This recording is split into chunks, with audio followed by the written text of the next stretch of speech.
پاکستان کی ریاست کتیانا جونا گڑھ میں ایک سنگ تراش رہتا تھا جو حضور نبی کریم صلی اللہ علیہ وسلم کا دیوانہ تھا۔ درود شریف سے اسے محبت تھی۔ کام کے دوران بھی وہ درود شریف پڑھتا رہتا تھا۔ درود شریف کی مشہور کتاب دلائل الخیرات اسے زبان یاد تھی۔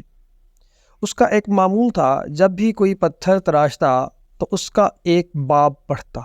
ایک دفعہ حج کے موسم میں قافلے مکہ مکرمہ کی طرف رواں دواں تھے تو اس کی قسمت کا ستارہ چمک اٹھا۔ ایک رات جب سویا تو دل کی آنکھیں کھل گئی۔ کیا دیکھتا ہے کہ مدینہ منورہ میں حاضر ہے اور حضور نبی کریم صلی اللہ علیہ وسلم بھی جلوہ فرما ہے۔ سبز گنبد کے انوار سے فضا منور ہو رہی ہے اور مسجد نبوی صلی اللہ علیہ وسلم کے مینار بھی نور برسا رہے ہیں، مگر ایک مینار کا کنگرا شکستہ تھا۔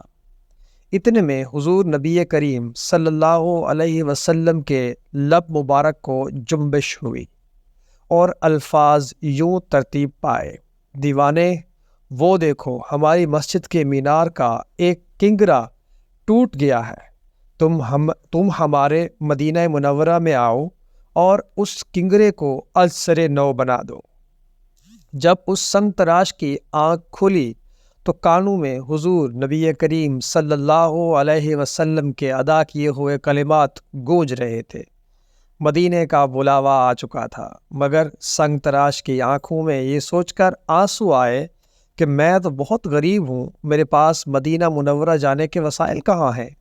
لیکن عشق نے ہمت دی، آرزو نے دلاسا دیا کہ تمہیں تو خود حضور نبی کریم صلی اللہ علیہ وسلم نے بلایا ہے، تم وسائل کی فکر کیوں کرتے ہو؟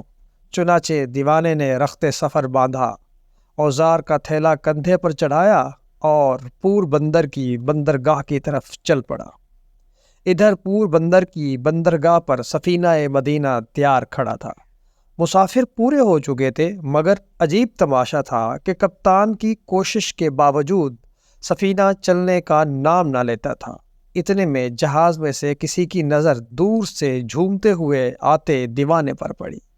لوگ سمجھے کہ شاید ایک مسافر رہ گیا تھا۔ جہاز گہرے پانی میں کھڑا تھا۔ دیوانے کو لینے کے لیے ایک کشتی آئی۔ دیوانہ اس کشتی کے ذریعے جہاز میں سوار ہو گیا۔ اس کے سوار ہوتے ہی جہاز جھومتا ہوا مدینے چل پڑا۔ نہ اس سے کسی نے ٹکٹ مانگا، نہ اس کے پاس تھا۔ بالآخر دیوانہ مدینہ منورہ پہنچ گیا۔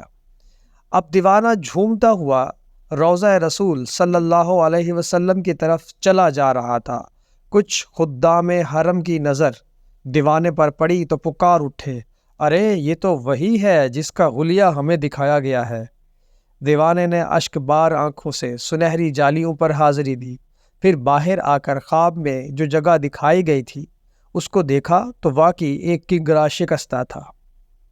اپنی کمر میں رسی بندھوا کر خدام کی مدد سے دیوانہ گھٹنوں کے بل اوپر چڑھا۔ اگر حضور نبی کریم صلی اللہ علیہ وسلم کا حکم نہ ہوتا تو عاشق گنبد و مینار پر جانے کی جرت تو کجا ایسا کرنے کے لیے سوچ بھی نہیں سکتا تھا، اور حسب الارشاد کنگرا ازسر نو بنا دیا۔ واہ رے دیوانے! دیوانے کی خوش بختی! جب دیوانے کی بیتاب روح نے سبز گنبد کا قرب پایا تو بے قراری اور اضطراب بے حد بڑھ گیا۔ دیوانہ کام مکمل کر چکا تھا اور اب اسے نیچے آنا تھا، لیکن اس کی روح مضطر نے لوٹنے سے انکار کر دیا۔ جب دیوانے کا وجود نیچے آیا تو دیکھنے والوں کے کلیجے پھٹ گئے۔ دیوانے کی روح تو کب کی سبز گنبد کی رویانیوں پر نثار ہو چکی تھی۔ دیوانہ دم توڑ چکا تھا۔ آہا فدا کا ابی و امی و روحی و مالی و نفسی و ولدی یا رسول اللہ صلی اللہ علیہ وسلم۔